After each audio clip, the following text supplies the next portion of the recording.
Assalamualaikum warahmatullahi wabarakatuh. Saya Devi Miftahul Jannah, mahasiswa UHMK Pendidikan Ekonomi semester 6. Berikut video saya mengajar kehumasan dan keprotokolan sesuai dengan RPP yang dibuat. Selamat menonton. Assalamualaikum.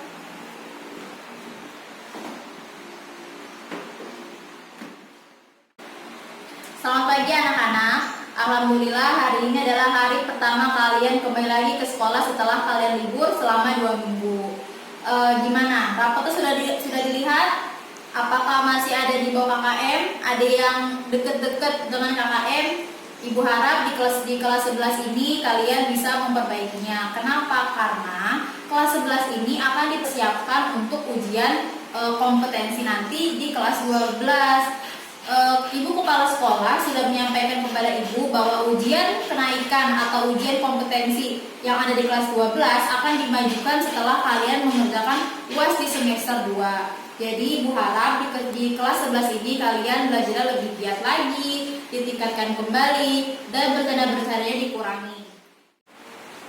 Sebelum ibu mengajar, sebelumnya kan kelas ini belum pernah ibu ajarkan kan waktu di kelas 10. Nah, kelas pada kali ini ibu diamanatkan oleh kepala sekolah untuk mengajar di kelas 11 AP1, AP2 dan AP3 dengan mata pelajaran kehumasan dan keprotokolan.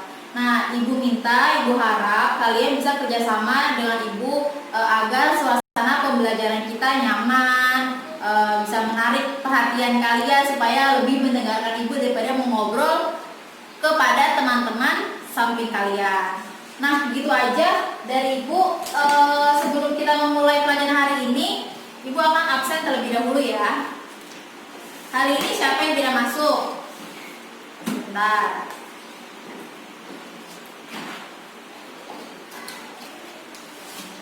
Siapa saja yang tidak masuk? Elmariza, ya. Kenapa Elmariza? Sakit. Terus Ahmad Lutfi, terus udah 2 aja ya. Baik, hari ini yang masuk totalnya 23 orang. Baik anak-anak, sebelum kita melaksanakan pembelajaran hari ini, alangkah baiknya kita berdoa terlebih dahulu agar ilmu yang kita dapat pada hari ini bisa diterima di otak kalian dengan baik, bisa diresapi sama kalian, tidak masuk kuping kanan dan keluar kuping kiri. Berdoa dimulai.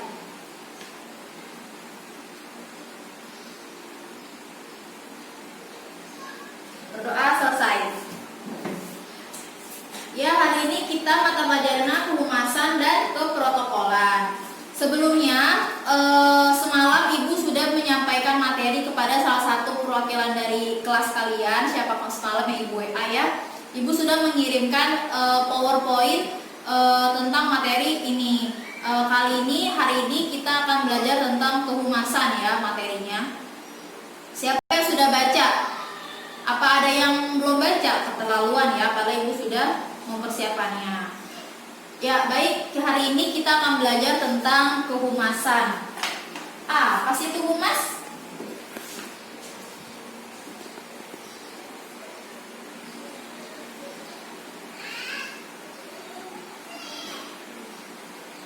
Kehumasan. Nah, poin-poin yang akan kita bahas itu ada definisi, sejarah, fungsi,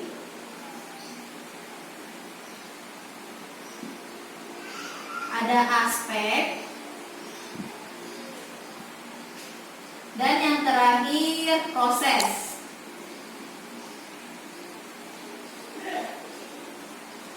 Ya, dari kalian ini ada yang tahu gak apa arti dari kehumasan?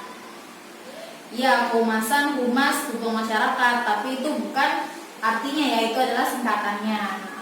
Humas ini adalah, atau kehumasan adalah salah satu bagian dari suatu organisasi atau perusahaan di mana fungsi atau manfaat, atau lebih tepatnya sih fungsi ya, itu mengatur interaksi, hubungan, ataupun komunikasi. Nah, adanya humas ini ataupun adanya kehumasan ini tuh sangat penting di perusahaan. Karena kenapa? Di dalam perusahaan itu biasanya suatu perusahaan itu akan mempertahankan citra baik atau mempertahankan reputasi. Nah, siapa tuh yang mengurusi? Siapa yang ada yang di dalam untuk mengurusi reputasi tersebut? Nah, itu yang mengurusi atau yang menangani itu si humas ini. Jadi definisi humas itu salah satu dari bagian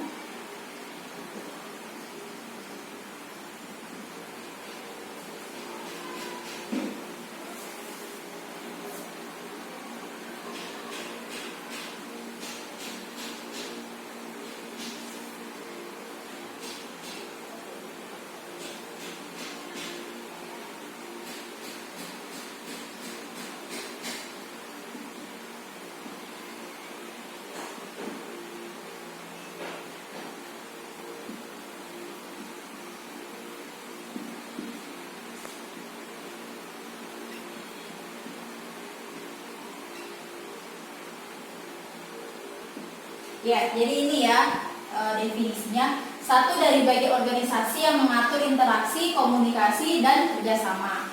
Nah, Ibu harap dari definisi ini kalian bisa mendefinisikannya dengan kata-kata kalian sendiri, gitu ya kan? Nanti ketika ujian Ibu nggak mau nih kalian nulis definisi kehumasan itu ikutin Ibu kayak gini. Nah, Ibu maunya kalian bisa memahami arti dari definisi kehumasan sesuai pemahaman kalian sendiri. Nah, lanjut. Selanjutnya kita akan membahas mengenai tentang sejarah dari kehumasan. Ada yang tahu gak sejarah kehumasan itu pertama kali dicetuskan oleh siapa dan pada tahun berapa? Nah, di sini gue akan sedikit menceritakan ya. Kehumasan sendiri itu pertama kali dicetuskan di Amerika oleh seorang buruh ya, seorang buruh yang bernama Ivy Lee Batterley. Ivy Lee Batterley. Nah, adalah seorang industriawan batubara yang ada di Amerika. Nah, pada tahun 1906 industri batubara ini mengalami kelumpuhan yang mengakibatkan pabriknya yang mengakibatkan si buruh ini akan terhenti dari pekerjaan dan tidak akan mendapatkan gaji. Nah, akhirnya dengan keberanian si Ivy ini menanggulangi kelumpuhan dari si industri batubara ini. Nah, gimana caranya? Si Ivy mempunyai rencana atau pendapat yang disampaikan kepada yang punya industri ini bahwa keuntungan dari si industri batubara ini dibagi dua antara si industri sendiri dan untuk si buruh ini. Dan akhirnya si Ivy ini mendapat julukan the father of public relation. Nah, dialah orang yang mencetuskan tentang kehumasan karena keberaniannya untuk menanggulangi kelumpuhan, karena dia berani dia tuh berani ngomong ke atasannya untuk ini Pak jadinya berkomunikasi ya, kan tadi kan Ibu sudah bilang kalau salah satu definisi itu kan fungsi untuk berkomunikasi. Nah, inilah fungsi dari kehumasan. Akhirnya si Ivy Batterley ini bisa kong kali kong kerjasama antara industri ini dengan si buruh-buruhnya. Nah, kalau di Indonesia sendiri kehumasan ini masuk pada tahun 1950. Nah, perusahaan yang pertama kali adanya kehumasan atau perusahaan yang pertama kali punya yang namanya humas adalah Pertamina. Ya, Pertamina itu adalah salah satu perusahaan yang pertama kali adanya humas. Nah, setelah itu barulah pada tahun berikutnya Indonesia melembagakan si humas ini menjadi hubungan masyarakat.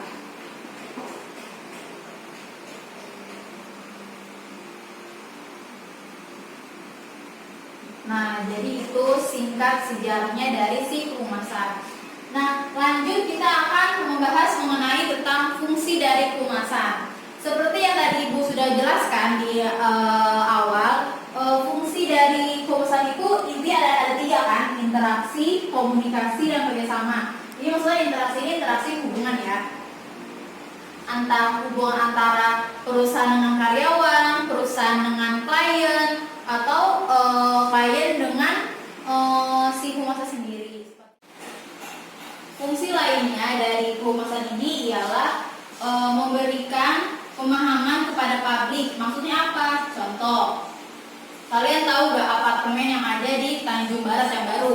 Nah, sebelum kira-kira 2 tahun, 2 tahun dari ini, 2 tahun kemarin maksudnya, apartemen ini sebenarnya tidak boleh dibangun, mendapat penolakan dari warga-warga sekitar yang ada di Tanjung Barat tersebut. Kenapa? Karena warga-warga tersebut merasa dengan adanya dibangun apartemen ini, nantinya ketika hujan rumah mereka akan banjir. Nah, seperti itu kan. Otomatis si apartemen ini tidak dapat dibangunkan karena mendapat penolakan dari masyarakat sekitar. Tapi alhasil sekarang ini apartemennya sudah jadi. Kenapa sudah jadi? Yaitu karena ada pemahaman, karena si perusahaan apartemen ini memberikan pemahaman kepada si warga-warga masyarakatnya ini, seperti itu. Nah, kenapa bisa jadi itu apartemennya? Karena masyarakatnya sudah diberi pemahaman, sudah dikasih tahu dengan adanya apartemen ini tidak akan membuat banjir pemukiman ibu-ibu dan bapak-bapak, seperti itu. Nah, yang kedua, memberikan persuasi. Maksudnya apa? Memberikan persuasi ini memberikan pelajaran atau pengajaran terhadap masyarakat bagaimana tentang kehumasan. Misalnya ada di sebuah perusahaan yang sudah ingin gulung tikar, pastinya itu akan ada pengurangan karyawan, ya kan? Nah, otomatis karyawan akan demo, apalagi kalau karyawannya tidak digaji. Nah, gimana nih humas, perannya humas? Nah, humas memberitahu gimana sih cara yang baik untuk memberi pendapat atau memberikan suara kepada perusahaan agar suara yang didengar. Nah, itu fungsi dari si humas tersebut. Nah, selain itu, si humas ini juga mencegah dari konflik. Nah, kalian bisa buka bukunya ya di halaman 15 itu. Fungsi lainnya seperti memperbaiki hubungan industri. Maksudnya apa? Memperbaiki hubungan antara perusahaan satu dengan perusahaan yang kedua. Misalnya nih, perusahaan kalian sudah bekerja sama dengan perusahaan A, lalu sempat ada konflik. Nah, tugas humas lah, itu peran humas yang akan memperbaiki gitu. Terus juga ada meningkatkan rasa saling hormat dan rasa tanggung jawab sosial. Yang tadi tuh kayak apartemen dengan si pemukiman yang di Tanjung Barat. Tanggung jawab sosial seperti apa yang diberikan apartemen kepada warga pemukiman. Nah, lanjut kita ke aspek ya. Nah, di aspek ini terdapat ada 5 ya. Ada 5 aspek mengenai humas. Yang pertama ada pelayanan, yang kedua ada komunikasi, ketiga kesetiaan, yang keempat produktivitas, yang kelima etika moral. Nah, ada yang bisa ceritain nggak atau yang menjelaskan maksudnya itu gimana aspek pelayanan? Ayo, ada yang mau menjelaskan? Nah, aspek layanan ini maksudnya apa? Sebagai seorang humas, ya dia harus melayani apa? Ketika kliennya sedang marah-marah datang ke kantor, ketika si klien merasa kecewa, ataupun ketika klien komplain. Nah, itu tugas dari si humas untuk melayaninya. Kalau di sebuah perusahaan itu biasanya yang melayani orang marah-marah itu apa? Customer service. Yang kedua, aspek komunikasi. Maksudnya gimana tuh aspek komunikasi? Jelas, humas itu harus berkomunikasi seperti tadi ya. Kita satu definisinya komunikasi. Nah, di aspeknya komunikasi ini ngapain ya? Humas ini harus pintar-pintar berkomunikasi. Bagaimana cara berbicara kepada orang tuh harus dilihat matanya, tidak boleh lirik sana lirik sini. Itu yang menjadi salah satu kunci untuk menjadi humas yang baik. Yang kedua ada kesetiaan. Nah, jadi humas juga harus setia. Kenapa ya? Karena humas ini akan memegang rahasia dari perusahaan. Misalnya rahasia keuangan, rahasia politiknya, ataupun rahasia lainnya. Jadi si humas ini harus ketika dia berbicara kepada kliennya atau kepada partner bisnisnya itu tidak lewat dari sebatas pekerjaan, tidak boleh gosip, tidak boleh gibah, seperti itu. Kemudian ada aspek produktivitas. Kalian bisa baca maksud dari aspek produktivitas. Filosofi dan spirit tentang produktivitas adalah sudah ada sejak awal peradaban manusia, karena makna produktivitas adalah keinginan dan upaya untuk selalu meningkatkan kualitas kehidupan dan penghidupan. Lanjut dari aspek etika moral.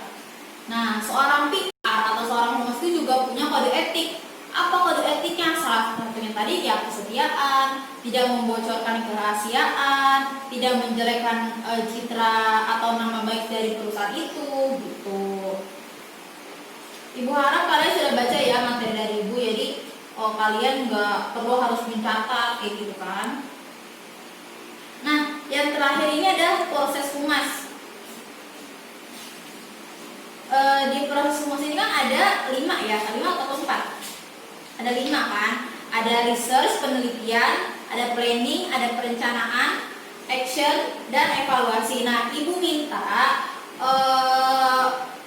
dari tadi Ibu udah menjelaskan tentang definisi, sejarah, fungsi, dan aspek. Nah, di bagian proses ini kalian membentuk satu kelompok 3 atau 4 orang ya, membahas tentang proses. Ibu mau dengar dari kalian, kalian tuh sudah paham sampai mana mengenai proses humas, karena Ibu sudah memberikan materinya dari semalam ya. Kalian bisa menjelaskan maksud dari proses humas itu kayak apa, seperti apa aja prosesnya, dan contoh-contohnya ya. Baik anak-anak, dikarenakan bentar lagi kalian akan ganti pelajaran dan kayaknya udah selesai ya untuk kalau hari ini. Nah, ini Ibu jadikan PR, tapi kita akan bahas di pertemuan selanjutnya dan masing-masing kelompok akan presentasi di depan. Nah, Ibu nggak mau satu kelompok ini yang mengerjakan hanya 1-2 orang. Nanti ketua kelompoknya laporan ke Ibu siapa saja yang tidak ikut mengerjakan atau yang numpang nama ya. Terakhir dari Ibu harap materi kali ini cukup jelas, karena Ibu sudah memberikan materi di awal terlebih dahulu, terus sekarang Ibu jelaskan, pasti kalian sudah lebih paham lah ya. Baik, sedikit Ibu mengulas kembali ya pelajaran hari ini. Jadi hari ini kita belajar mengenai kehumasan. Di dalam kehumasan itu ada materi tentang definisi, sejarah, fungsi, aspek, dan juga proses. Apa itu definisi dari kehumasan? Yaitu salah satu bagian dari organisasi yang mengatur interaksi atau hubungan, komunikasi, serta kerjasama. Apa maksud dari kerjasama? Kerjasama antara perusahaan dengan klien, perusahaan dengan karyawan, ataupun humas dengan si klien itu sendiri. Nah, dari definisi kita mempelajari tentang sejarah tadi ya. Sejarahnya ada orang yang mencetuskan kehumasan adalah berasal dari Amerika yang bernama Philip Betterly. Nah, akhirnya beliau dicetuskan menjadi the father of public relations. Nah, satu lagi berkat dari si Philip Betterly ini yang telah mencetuskan kehumasan ini, akhirnya pekerjaan yang berkaitan dengan kehumasan ini dinamakan atau dilabelkan the Declaration of Principle atau deklarasi asas-asas. Lanjut, tadi kita belajar tentang fungsi ya. Kemudian ada aspek. Selanjutnya tadi kita belajar juga tentang aspek ya. Ada aspek pelayanan, aspek komunikasi, aspek kesetiaan, produktivitas, dan etika moral. Dan yang terakhir, proses ini yang akan dijadikan tugas kalian. Baik anak-anak, berhubung kita sudah selesai materi hari ini, jangan lupa tugas sudah dikerjakan, laporannya juga. Ibu tutup pelajaran hari ini. Kurang lebih mohon maaf. Wassalamualaikum warahmatullahi wabarakatuh.